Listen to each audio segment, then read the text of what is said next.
All right, folks, as you heard, today we're going to be talking about microscopes. But before we get into today's article, let's talk about today's sponsor, Mauser Electronics. So you guys know we love Mauser. And the reason we love Mauser is that they're one of the world's biggest electronic suppliers. That's already cool in itself. You can get project parts, components for the work that you're doing at work, all that good stuff.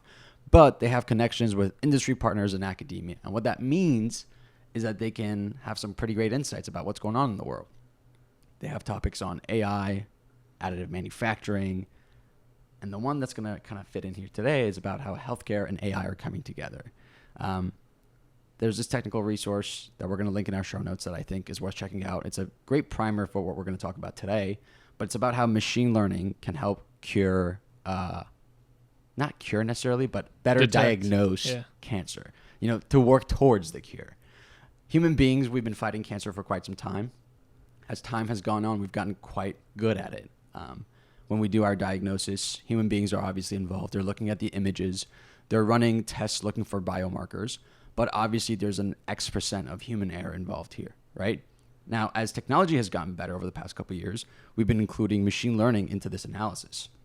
It's been helping us reduce the amount of error that's present in the biological marker testing.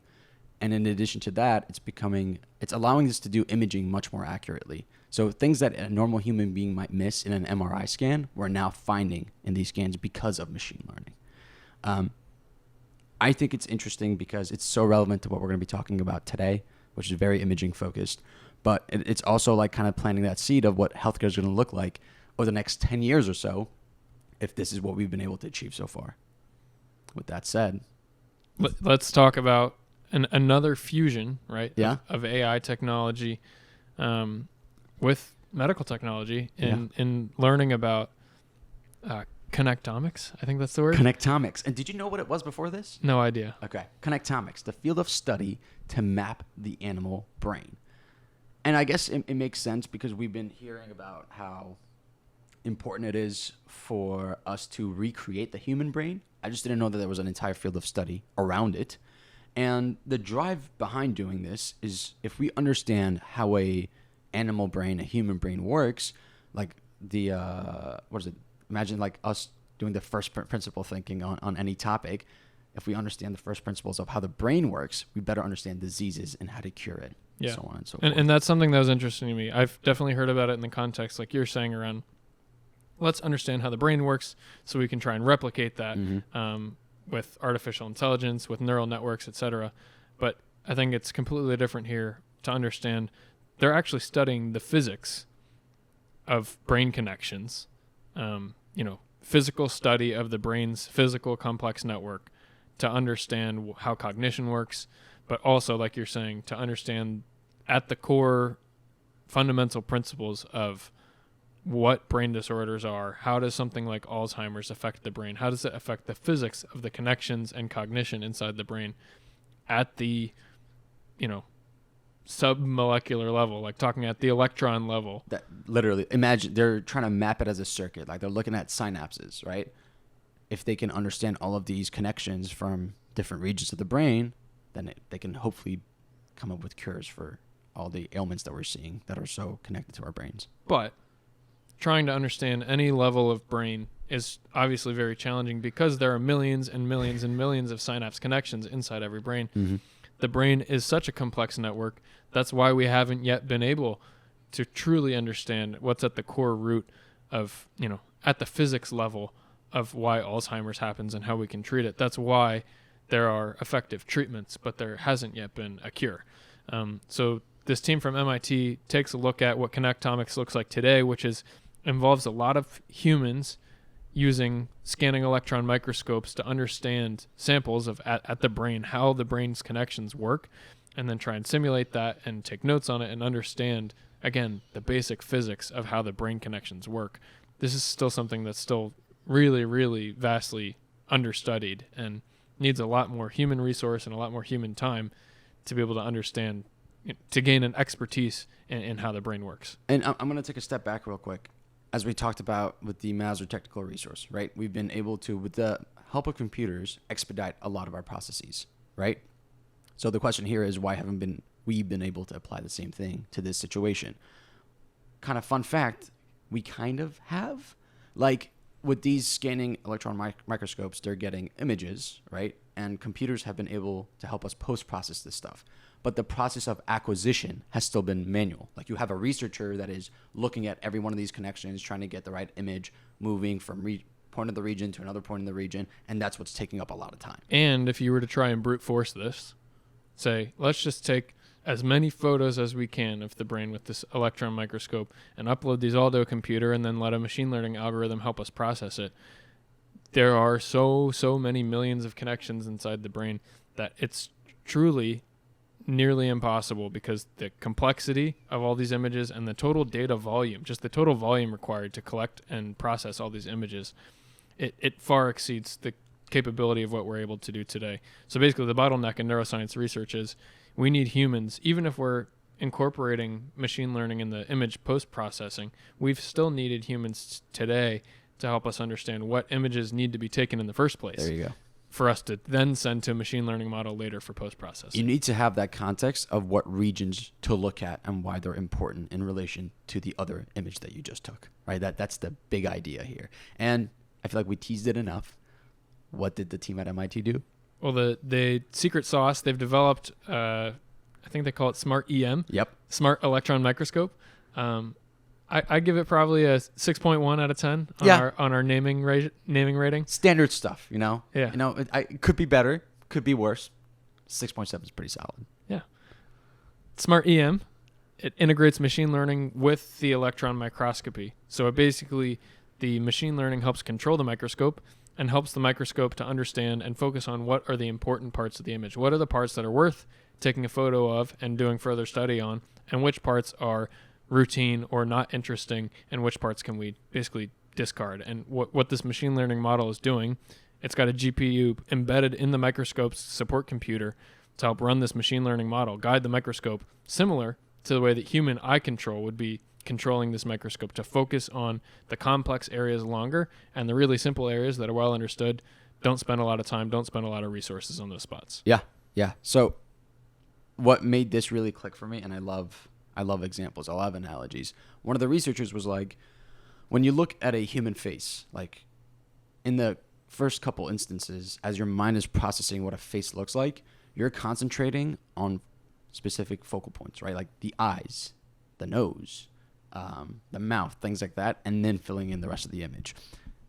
In kind of like a similar fashion, when you're reading a book, like as your eye is scanning the page, you're not focusing on all the empty space. You're concentrating on the words, because that's what has value here.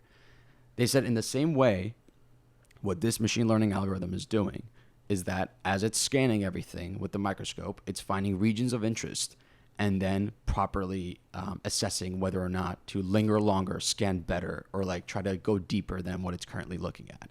And it has that level of contextual thinking of like, this region is important, this one is not. Get this data, stitch it together. And that's what's helping them expedite this acquisition process. Well, I love that example, right? This method basically mirrors how exactly the human eye focuses on important parts of a visual scene. I wasn't sure about this, so I just looked it up to make sure I was correct. But I think the human eye, your focus, think of it as a cone protruding from your eye. Your focus cone is about only 1/60th of the total field of view of your eye. So your eye is actually only looking at 1/60th or less of the total visual image at any given time. The rest is fill in the blanks. Peripheral image that's either filled in the blanks by your brain, or the brain completely discards that information. So imagine you're trying to analyze a scene around you. You can only focus on 1/60th of the image at a time at best. Mm-hmm. Your brain does quick processing to understand what are the complex parts of the image to help me focus and understand what's going on. Which parts can I scan over quickly and almost discard because I don't need that information to understand the scene. This Smart EM algorithm that this team from MIT has developed has allowed a microscope trying to understand at the electron microscope level, at the very, very small molecular at the nanometer level, scale, yeah, trying to understand what's going on inside a brain network. They've taught an AI to help focus the microscope in a very similar manner. So it only focuses on the really complex parts, the parts that are worth studying, and the parts that are routine, the parts that are known, the parts that are simple, don't get as much time and effort dedicated towards them. The resources are focused toward the parts of the image that need to be studied. Very similar, like you're saying, if you're trying to recognize someone, your eyes focus very quickly on specific features of the face to identify who that is, as opposed to trying to understand the entire scene of what's going on. Yeah. And I want to emphasize again, once it finds regions of interest, it slows down the scanning so that it can have the best possible image before moving on. So that you're not, I guess, not only are you expediting this, but you're not losing quality in your analysis either. Like it really does feel like you have a researcher's mind of what to focus on with the speed of computing applied like as a layer on this acquisition process. Well, and I want to place a caveat on that because I think it's even better, even faster than Place the caveat. than a research, a human researcher doing it. This is kind of taking us out of the secret sauce and onto the so what, right? The impact here. But this team from MIT says they can dramatically reduce the time and cost for this detailed brain imaging. They said, as an example, if you were trying to map 100,000 neurons, which to me actually doesn't sound like that much, knowing that the brain has millions of them. If you're trying to understand and map 100,000 neurons, using current methods, it would take us over a decade to achieve that task. Right now, with a standard research team with a standard electron microscope, they say if you take 4 of these microscopes that they developed, these smart EM microscopes, you can achieve this mapping of 100,000 neurons in under 3 months, as opposed to taking a decade. That's speeding things up by a factor of about 40, which is incredible, and it's insane. Honestly, I was expecting it to be something more like 400, but I guess I've been desensitized to how impressive these machine learning developments are. Just knowing that, if you were to fund an entire research team for a decade to do this study of 100,000 neurons, it makes this team of 4 microscopes, they said it would come out to be just under $4 million. It makes that $4 million investment seem much more manageable than trying to fund an entire research team for an entire decade, and then you don't get the answer for 10 years. Exactly. The opportunity cost of what this research team could have been focusing on over that 10-year period versus putting something in an automated system that runs for 3 months and then you get the answer and it's spit out, and your research team can focus on additional developments in the meantime. Seems like it really will accelerate the pace of advancement in neuroscience and open up possibilities for understanding the brain's architecture, physical basis of cognitive functions, so we can start to develop cures to these cognitive diseases a lot faster. I mean, consider the raw outcome of being able to understand the brain mapping, right? It gives us the foundational knowledge to then use as a jump board for medical development, improving computing, things like that. If that's going to take 10 years, that means everything else that is going to come from it is going to be at least delayed by 10 years. If you can do it in 3 months, then imagine what you can accomplish in the 9 years and 9 months that now you've saved, right? So there's nothing more valuable than time in terms of resources that we have available to us. $4 million is like pocket change in comparison here. Of course, it's still a lot of money.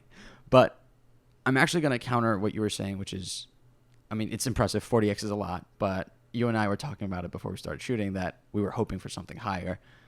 My stance is actually that if they've achieved 40x now with their first go at this AI algorithm assisting the acquisition portion of this process, if this is the beginning, then this can just get better as time goes on, right? Just think about how much data analysis has gotten better over the years, how much exponentially we're improving that.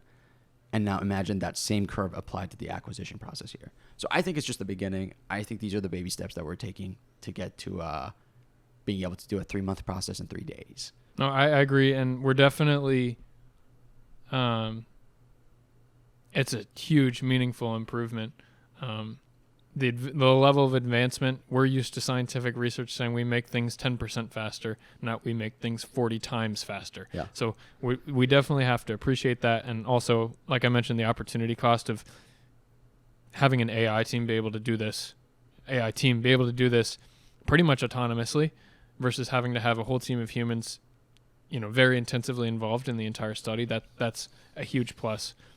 In context, though, right? There are 86 billion neurons in the brain, even at this pace of development. If you were trying to analyze all the neurons in the brain, it would still take 24,000 years for this new AI developed team to be able take one brain and understand and map all the neurons inside the brain. So there's definitely, if you're a neuroscience major, know that you're not becoming obsolete as a result of this development. There's still a lot of input needed as to where we should focus, right? Which 100,000 neurons should we study over the next 3 months? Because there's another 86 billion of them in the brain that are lying there. How do we know which ones are the focus area? And then obviously this will lead to further developments to help us hone in on what are the important ones to study, where should we focus our efforts. Like you said, I don't think this is the end of neuroscience. I honestly think this is just the beginning of us starting to understand the core physics of what happens in the brain. Yeah, and it's another collaborative tool. We hear so many like sensationalized headlines of like AI is going to end the world, it's going to kill all jobs. We've been covering a lot of topics in this podcast over the past 3 years. A lot of it seems to be more complementary to the industries and the roles that they're getting adopted in. So kind of a good news in my opinion. It's going to help neuroscientists do what they do even better.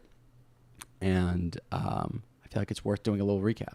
Yeah, well, I just want to say before we wrap this up, one theme that I felt like this reminds me of, it's super sensationalized, right? Elon Musk is always in the headlines. I had the opportunity of working at Tesla, one of Elon's companies, for a little while. And one of the things that I appreciated, despite all his personality and his antics, etc., is that he mentioned, if we're going to make any meaningful advancement in the physical realm, like say we're building cars, we want to make a meaningful advancement in how we can make cars a step change better than cars in the past. We have to understand the basic physics of the materials that are involved in building that car. So I had the opportunity to be on the materials team, the materials engineering team. That was awesome to see us pioneering new materials and then using those materials, 1 week later in building a car that was going to get sold to millions and millions of people around the world. That was really, really exciting. But what it required first was a fundamental understanding of the molecular physics of those materials to understand how can we improve these materials and how they can be used in the future. I think that this team from MIT is just now opening up the same level of understanding that we've had, mechanics of materials. We've had this understanding for decades and decades. We're just now starting to have a chance at having this understanding of what the core physics are of the neural connections inside the brain. I can't wait to see all the step changes and advancements that come out as a shakeout as this. This is very similar to me as just starting to understand material science for the first time, as a species. Now we're just being able to start to understand the core physics of what's going on in the brain. I think it's really exciting, and we will see tons and tons of advancement come out, as a huge tidal wave in the future, maybe started by, this team at MIT, that we're starting the snowball at the top of a hill and it'll start to roll and get faster and faster and faster. I totally agree with you. Like I said, I feel like it's the foundational knowledge for all the other side efforts that are going to require this. Like if it's medicine, if it's computing, whatever. Well, and one other thing they said is interesting is they think they can apply this to other realms that need an electron microscope as well. So not just studying the brain. They think they can retrain this algorithm to help do other things in clinical pathology or the study of other complex biological systems, not just the brain. So, maybe this helps us unlock a fundamental understanding of the physics of medicine as a whole or biology as a whole, which, would definitely be really interesting. Although Absolutely. I think the brain is probably the most interesting out of any of those systems to study. I would agree with you. Yeah. All right. So to do a quick recap. Yes, sir. Connectomics is the study of animal brains. And the reason it's been such a hot topic is because if we can reverse engineer the brain, then we can utilize the same structure for computing. But more importantly, if we understand how it works, then we can cure the diseases of the brain even better. Now, scientists have been working on this for quite some time, but unfortunately, even though we've gotten better at analyzing images from the brain, the part of acquiring those images is still the bottleneck. Now, these MIT researchers have come up with a way to kind of relieve us from that. They're using AI to be able to do the imaging portion of this process by understanding the context of what regions of the brain are most important to linger on an image and which parts of it can kind of discard. Now, to kind of make that more relatable, you as a human being, when you're looking at someone's face, your eyes aren't seeing the whole face. They're focusing on focal points like the nose, the eyes, and the mouth, and filling in everything else. Same way when you're reading a book. When you look at a page, you're focusing on the words, not the blank space. this AI is doing the same. And in doing so, it's taking a process of imaging that would take 10 years and reducing it to only about 3 months. Nailed it. I try. What can I say? Now, before we wrap up the episode, we had a very sweet, kind, awesome shout out from a fan, right? Bruno Marquier. Yeah. I want to shout him out because I've got the post open to read it. We saw this post this morning, honestly, right before we started recording. What a great start to the day. Yeah. It just gave us both a great smile. I'm like bleary-eyed. I'd just woken up. I got this notification. I screenshotted the message and I sent it to Furbo as I'm like sitting on the toilet, just trying to wake up in the morning. I'm like, Bruno, you made my day. So I asked Bruno if it's okay if we share his post on the podcast, and he said yes. So I want to share it. But first, before we do that, Bruno Marquier, he lives in Grenoble, France. Meaningful for us because the goal of this podcast has been to reach people around the world. We're both based in the Washington, D.C. area in the United States. It's incredible that we were able to make a friend in France, and a friend like Bruno, who has 20 years experience, and he's a leading AI architect. Incredible to have a conversation about AI today and then talk about an awesome glowing review from a friend like Bruno who's leading the field in AI architecture. But he said he loves the format. He said the podcast is a keeper. It's a vulgarization of scientific progress across various application fields. We had to look up what vulgarization means. It tells you how smart Bruno is. Apparently, it's taking very complex technical topics and boiling them down into a format that everyone can understand. That's the goal. The thesis of this entire podcast. Yeah. So we're taking that word vulgarization and tucking it in our back pocket for later. But thank you, Bruno, for saying that. Besides making him learn something new each time, the hosts are excellent. The conversation format is brilliant. And in each episode, they demonstrate the power of repetition, how reframing helps assimilate content, how to structure thoughts, and showcasing the effectiveness of storytelling. Bruno, those are all the goals that we go out to check every single week. And he even gave a link to a couple of his favorite episodes. We appreciate that, Bruno. And one thing that he said is, as a piece of feedback, he was hoping that we could bring people on as opposed to just discussing their research papers in the future. Bring people on and interview them. We got some good news. Yeah, we've got some great news, Bruno. I can't attribute all of this credit to you, but our next episode coming out will be an interview episode with a leading CEO and researcher in the field of where robotics meets AI meets manufacturing. So we're really, really excited to share that. Perfect timing, Bruno. Perfect timing, Bruno. Truly couldn't have asked for better timing. And we say it all the time, but it's feedback like this, it's engagement like this from fans, it's making friends like this that makes this podcast so worthwhile for us. All of this started over 3 years ago because we couldn't find a podcast like this. We were hoping to connect with other like-minded individuals that enjoyed STEM and tech and science just like we do. So, I don't know. It's just super rewarding to get messages like this. Thank you again. Yeah, thank you, Bruno. And I think that's where we can wrap up our episode. Yeah. Folks, thank you for listening. And as always, we'll catch you in the next one. Peace.